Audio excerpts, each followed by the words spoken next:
Breaking news out of Florence, a man's arrest has made waves on social media as some believe it was extremely violent. Florence police have now released a statement exposing the full story. Here's a video from that scene we're about to pull up. Florence police say the drug task force was performing a search warrant on North Locust Street yesterday when investigators say David Culliver inserted himself into the situation. Culliver was not connected to the case, but arrived at the scene. Authorities say he was belligerent, yelled at officers, and repeatedly stepped into an active roadway after being warned to move. When officers tried to arrest Culliver, they say he resisted, pulling away from officers. Police then deployed a Florence canine, and investigators say Culliver allegedly grabbed one of the dog's legs and bit it. Culliver faces charges of resisting arrest, disorderly conduct, public intoxication, and interfering with a police dog. He's held at the Lauderdale County Jail on a $2,500 bond. We weren't able to pull up the video, but we will later tonight at 9. Here's some video of Big Spring Park, a big weekend ahead for outdoor fun. All eyes on whether rain will cause it to be a washout tomorrow, because we have a Fox 54 Weather Impact Alert Day. Let's toss it over to our Fox 54 Weather Impact Chief Meteorologist, Jordan Dressman. Jordan, people want to know, will weather rain on day one of Panoply? Oh, it is definitely going to rain as we head into your Friday. It's kind of an inevitable thing, right, where it always rains at some point during Panoply, and that rain is all but a guaranteed to come as we head into your Friday. Fox 54 Weather Impact Alert Day, really going to be valid Friday evening and then into the overnight. So I've started at 6 p.m. Friday, probably going to come to an end right around 12 a.m. on Saturday, talking about showers and thunderstorms across the Tennessee Valley. Now, we're not really talking about some sort of a great threat for severe weather, but understand some stronger thunderstorms, which would come with some gusty winds, are certainly going to be possible. None of that activity are we talking about this evening. Radar looks nice and quiet, and it's going to stay that way as we head into the overnight. Temperatures are also quite pleasant, hanging out in the upper 70s and lower 80s, 78 in Arab, 80 in Fayetteville, 80 degrees in Florence. It is going to be the last perfect evening for a while. So spend some time outside, enjoy it, throw something on the grill this evening. 79 at 7, 73 at 8, 68 degrees by the time we get to 10 p.m. Coming up in just a little bit, we'll walk you through the weekend in a little more detail. I'll show you a futurecast, and then we'll talk about other opportunities for showers and thunderstorms as we head into Monday of next week. We'll discuss in just a bit. A Florence man facing major charges in connection with a deadly hit and run in Muscle Shoals. Police say Brett Black was arrested in connection with the April 12th crash that killed 67-year-old Barbara Kuntz. Investigators say Kuntz stopped near the 400th block of West 6th Street after a trampoline fell from her pickup truck. As she tried to retrieve the trampoline, police say a truck driven by Black hit Kuntz and her truck before driving away. Black is charged with leaving the scene, criminally negligent homicide, and tampering with evidence. Authorities have identified the woman found dead in a Jackson County house fire. Jackson County Sheriff's Office Chief Deputy Eric Woodall says firefighters responded to a house fire on 6th Street in Bridgeport. Once on the scene, officials say they found Lisa Russell dead inside the home. The Jackson County Sheriff's Office says foul play was involved and the fire was set intentionally. Authorities launched a manhunt for a man believed to be connected to the home. Using tips from neighbors and surveillance video, deputies located and arrested John Dunnigan several blocks from the scene. He's now charged with murder. Collinsville now has a new police chief after the previous chief resigned after being arrested in Nashville. Ray Morales has been appointed chief of the Collinsville Police Department. The announcement comes after former Chief Stephen Malone, pictured here, resigned back in February after being arrested in Nashville for allegedly assaulting a woman. He was charged with aggravated assault strangulation. A Madison County judge is giving a developer one last chance to fix problems at the former Serenity Apartments. The city first sued Lauren Real Estate Holdings in January, seeking to have the apartments declared a public nuisance. On Tuesday, Circuit Judge Donna Pate ordered an evidentiary hearing after she said she was highly disturbed by submitted filing from the city of Huntsville describing conditions at the property. In an order signed today, Pate is giving Lauren Real Estate Holdings until May 1st to show it has complied with court-ordered requirements involving the property's swimming pool. If Lauren provides credible proof, the hearing will be rescheduled. If not, the May 7th evidentiary and show cause hearing will move forward as planned. A bench trial in the property's nuisance case scheduled for September 8th. Huntsville City Council meeting right now. The council is set to decide whether to demolish 4 abandoned buildings that make up what's left of the Continental Apartments on Boxwood Drive. The building was developed more than 60 years ago. You can see here the deterioration over the years. We told you yesterday about the conditions inside the apartment where several unhoused people regularly stay. Fox 54's Gabe Glassman has more on what tonight's vote means and what comes next if the resolutions are approved. A former apartment complex in Huntsville could be demolished after a vote from tonight's city council meeting. The Continental Apartments have been deteriorating for years. You can see the conditions here on the 1300 block of Boxwood Drive in Huntsville, conditions which have led the complex to be deemed a public nuisance. There are no windows, there are no doors, there's the concrete, the steel, and some brick. And they are in a shape that they need to be demolished and taken down. They are an eyesore to the neighborhood. Right now we have a lot of unhoused folks who are choosing to be housed there, and so we need to address it. The separate votes at tonight's meeting are to take down 4 separate units, which per city documents, the inspector noted would not be feasible to reconstruct per city codes. Tonight's public hearing addresses concerns City Council President Jenny Robinson just mentioned, adding the city doesn't want anyone living in the unsafe conditions. The reason these buildings have created a nuisance and are potentially going to be demolished is because they are unsafe. And we don't want anyone to be living in those unsafe conditions. So it's important for the safety of the community that the buildings come down. If given the green light, the demolition will happen no sooner than 10 days after the vote. In Huntsville, Gabe Glassman, Fox 54 News. Huntsville officials say their homeless services team is working on plans to support people who are living at the apartments. Officials say their team has already started to meet with them, providing information on the services available. Leaders from Huntsville Hospital Health System are speaking to the City Council at tonight's meeting about the acquisition of Crestwood Medical Center and how it will affect regional health care. The $450 million deal closed April 1st. The deal brings Crestwood and its clinics into a 15-hospital regional network. CEO Jeff Sams is expected to outline next steps, including equipment upgrades, higher nurse pay, and one shared record system.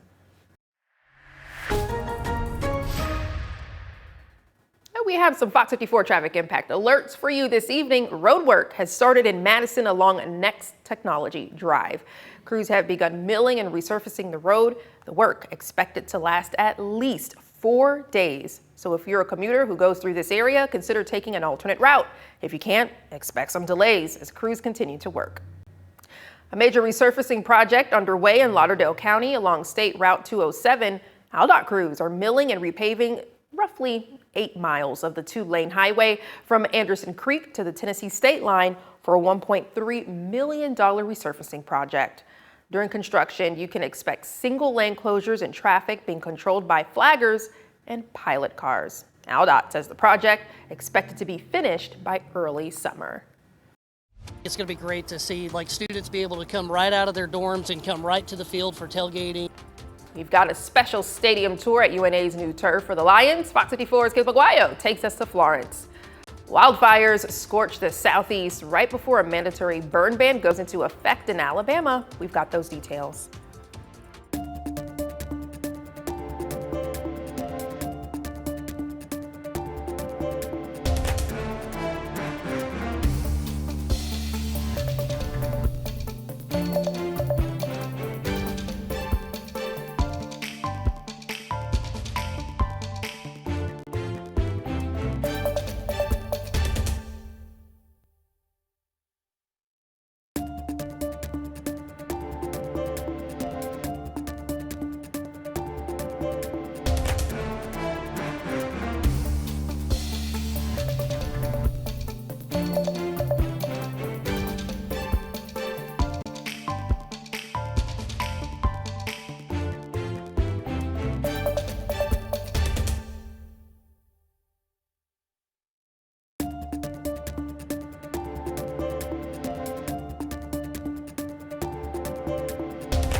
The University of North Alabama expecting to open the brand new Bank Independence Stadium in the coming months, a huge project for the university and the city of Florence. So much so that the surrounding city infrastructure will be renovated to accommodate it. This is a rendering of what the stadium is expected to look like when it's finished, with a football and soccer field, baseball and softball field right next door, and more than 200 parking spaces. Fox 54's Caleb Aguayo gives us an inside look at what it's looking like today. The University of North Alabama is getting its first multi-purpose home stadium for several different sports. Known as Bank Independence Stadium, it's designed as a full-service football and soccer field with a video board, VIP boxes, bleachers, concessions, and parking, giving supporters the full fan experience. UNA's athletic director, Josh Looney, says they're right on track with construction, with general season ticket sales beginning on June 1st. We still have 4 to 5 months ahead of us, and we'll see what that brings. But as of today, in mid-April and late April, we're right on track for that September 19th opening. Looney says it feels like the construction is coming along quickly, adding it's an exciting time to be on UNA's campus with all the changes they're expecting over the coming months. Everything you see that changes is something visible. All right, the next will be turf, and then you'll see video board go up, and you'll see purple chairbacks, and those are all tangible things that people can see, and it's just a really exciting time. The assistant athletic director and a UNA alumnus, Mike Ezekiel, says the new stadium will be a huge boost for student life, from home game tailgating to walking through that entrance for the first time. It's going to be great to see students be able to come right out of their dorms and come right to the field for tailgating and for fans as well, and excited for that, and just bringing it to campus. I mean, that's the best part of it, is you're already where you are, where you go to classes, and then on Saturdays it becomes your home for game day. I think that's just a special thing that you don't always get at places. In addition, UNA will have a victory tower that lights up as part of a university tradition. Seeing this was a dream and a vision for a long time by many people in this community. UNA staff say in the end, there will be something for everyone, all with a family-friendly feel. In Florence, I'm Caleb Aguayo, Fox 54 News. Very exciting. Hundreds of workers with Fight Construction are still getting everything ready for opening day, which is currently set for the UNA football team's home opener, September 19th. Well, we're only one sleep away from the first day of Panoply. We've got a preview. And Jordan, it's expected to be a Fox 54 weather impact alert day tomorrow, too. It is, because we're talking about showers and thunderstorms that are likely going to move into the Tennessee Valley as we head into Friday evening and then through the overnight. We'll talk about it in just a couple of minutes. County 911, what's the address of your emergency room? Okay, your wife is in a bar. You said she's unresponsive. This is what he's going to tell you. How to get out of that situation. And I grabbed the gun. Trying to find the first place to put a body. No, sir. The only thing they could do was kill him. You want to say anything? We, the jury, and to find the defendant.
Several fires have erupted across the southeast, and crews are working to extinguish them as impacted communities worry about their homes and businesses.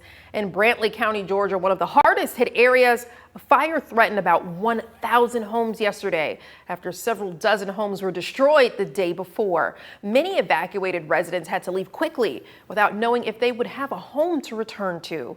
As of yesterday, Georgia's two largest fires had burned more than 33 square miles.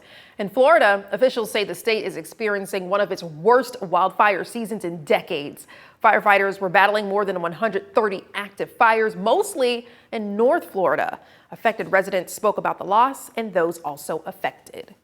If it was to jump Brown Town, it'd be in our backyard in a matter of minutes. It's more than our house. It's land that my dad bought years ago. And so it's special to me. People need to pray because there's a lot of people that don't have a safety net. Everything they have is in their house. Wow. Well, the Florida Forest Service says it has already responded to more than 1,600 wildfires in the first 3 months of the year.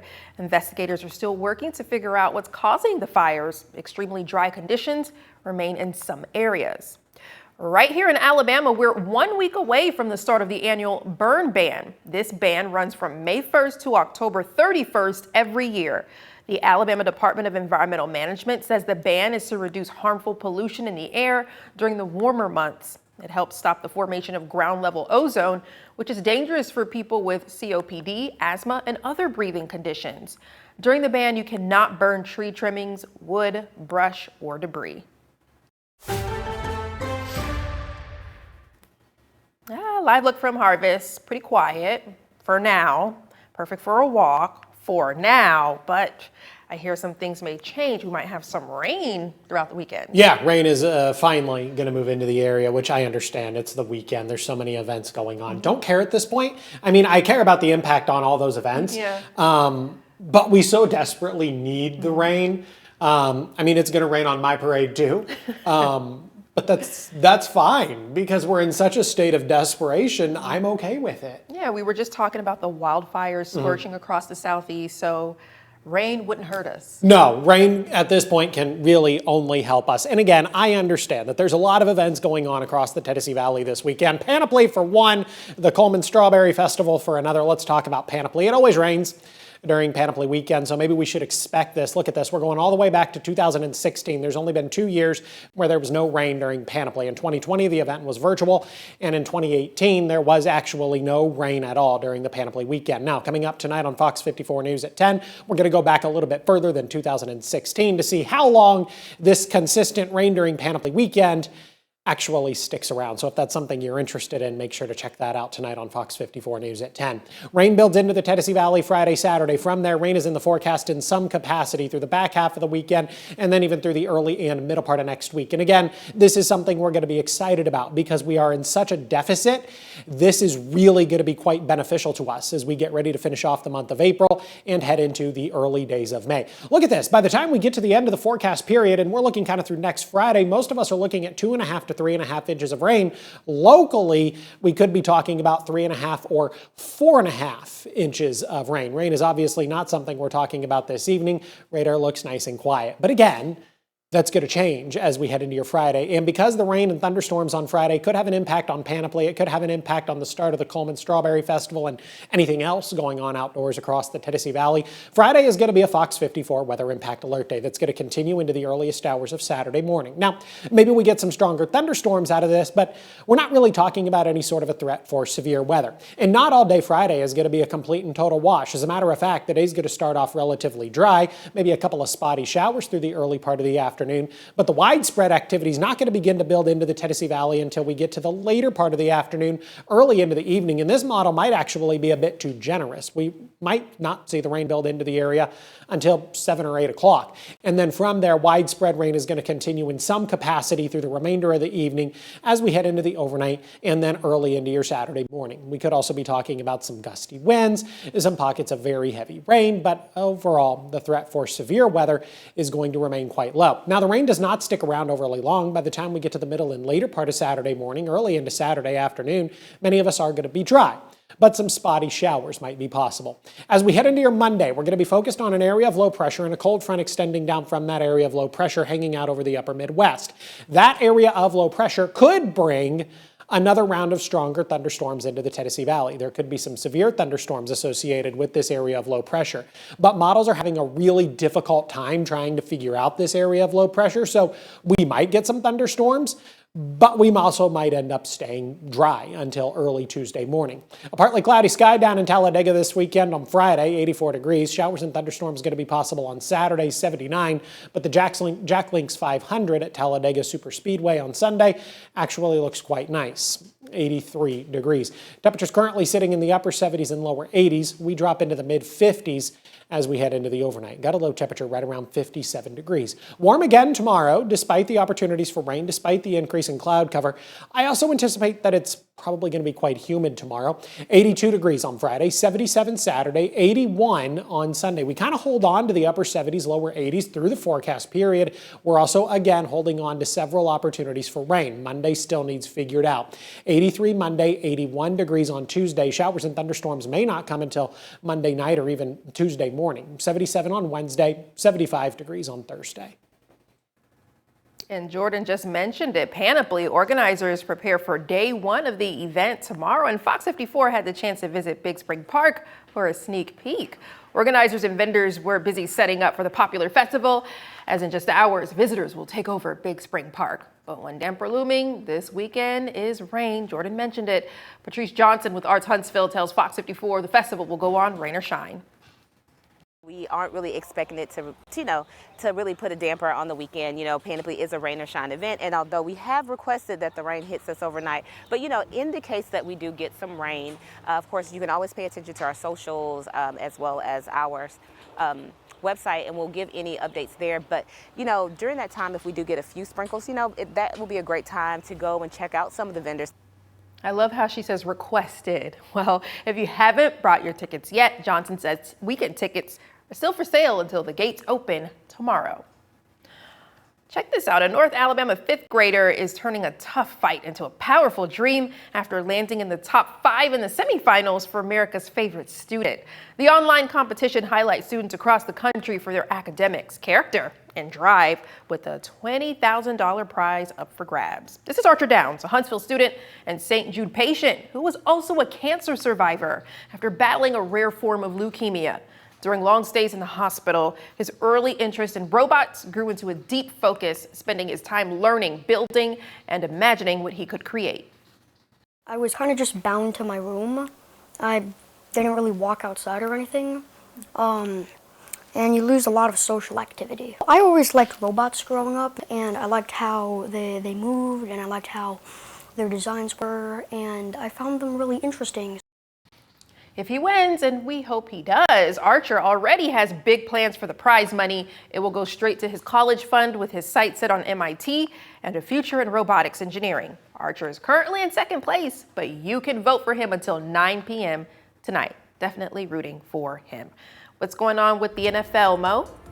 Draft night is finally here, and we've got a preview of what to expect from the Steel City next in sports. Fox 54 Plus has your news, sports, and weather. Start your evening with Fox 54 at 5:30, delivering the latest headlines and live reports straight from the scene.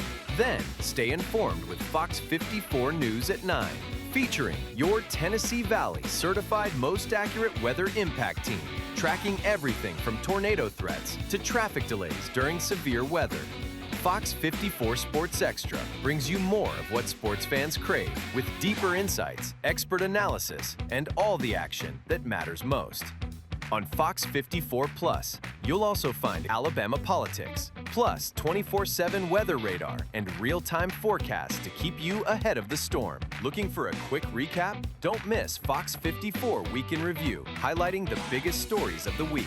Jumpstart your morning with Morning Rush. Fast-paced news updates, featured with uplifting stories from across the globe. Get your entertainment fix with Getting Real, where we break down movie reviews, top 10 lists, and spotlight the newest film. Die Hard fan? Locked On Sports dives deep into the Crimson Tide, the Tigers, college rivalries, and pro action. True crime warrior style? Killer Cases brings you gripping, real-life stories that stick with you. Hungry for more? Cooking with Style serves up mouth-watering recipes that are easy to make and impossible to resist. From movie previews before you head to the theater with Take a Look, to must-know headlines from across the region and around the world with In the News. Watch all of these shows on demand and also on the Fox 54 News app. Available on Android and iOS devices. Streaming 24/7.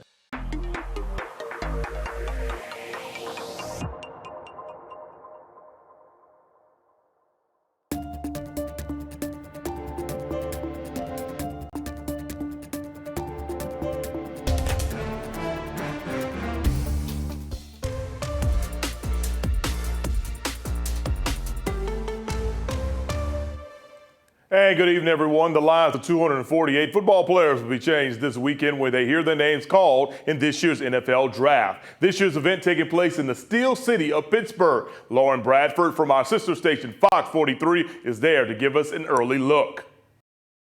Today is the day the hard work pays off and the dreams come true. Welcome to the Steel City as Pittsburgh hosts the 2026 NFL Draft, welcoming NFL fans from near and far. Over the next 3 days, 257 prospects will hear their name called right here on this stage. It's going to be a weekend-long celebration for the players, teams, and fans. You may have seen the mock drafts and have your own opinions on who your favorite team should draft. Regardless, when all is said and done, 32 teams will have exciting young talent ready to prove themselves and earn their shot at making the 52-man roster. Draft day is here and your team is on the clock. Reporting from Pittsburgh for the 2026 NFL Draft, I'm Lauren Bradford. Back to you. Thanks, Lauren. One guy who's expected to go in the first round tonight is Ty Simpson. The all-conference QB from Alabama is the second-ranked QB in this year's draft. According to multiple reports, the Arizona Cardinals have a growing interest in Simpson. Mike LaFleur, their head coach, talked about his recent meeting with the former Alabama QB. A good dude, he had 18 minutes, and with a quarterback, you need about 18 hours, like 18 days in a row. It was a good 18 minutes with him, just getting to know him. It's very surface level. I'm really impressed with him as a person, good dude, and see where it goes. And I'll have a recap of how things went down in the draft coming up tonight in sports at 9 and 10 on Fox 54. Let's send it back to Kanisha.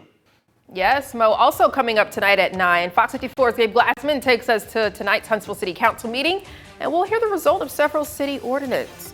President Trump says, "Don't rush me," as the Iran war timeline suddenly shifts. New threats in the Strait of Hormuz and what it could mean for U.S. troops and global oil prices. And $1 billion defense investment is headed to L3 Harris with a major impact at Huntsville. How the funding could boost missile production. We'll have all this and more tonight on Fox 54 News at 9.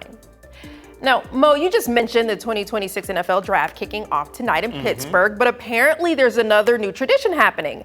The Heinz Company will award a lifetime supply of ketchup to the number 57 overall pick in the draft. The company paying homage in its hometown of Pittsburgh by introducing Mr. 57. The Chicago Bears will have the 57th pick, so the lucky player will get a custom Mr. 57 jacket, free ketchup for life, and the chance to be a partner in future promotions. Like, I like ketchup, and I'm kind of jealous. Like, he gets free ketchup for the rest of his life. What constitutes as a lifetime supply? Because, I mean, I like ketchup as much as the next human being. Sure. Right. But it's not exactly a condiment that you buy on a weekly or even monthly basis. That is a very good question, too. But I've got to think maybe like it's kind of like a free coupon for every single time you go to buy ketchup, maybe. Of course, the Heinz family, synonymous with the Steelers. They had the naming rights for the football stadium for a long, long time. It used to be called Heinz Field until they got bought out by somebody else. But just goes to show you that, they got some money behind the world of ketchup. All right. I wish I had free ketchup. I mean, free condiments would be nice with current grocery prices. Quick look at the next 7 days. Don't forget our Fox 54 weather impact alert day on Friday. Showers and thunderstorms move in Friday evening, bringing us some heavy rain, maybe some gusty winds thrown into the mix. All right. Well, we'll see you later on tonight at 9.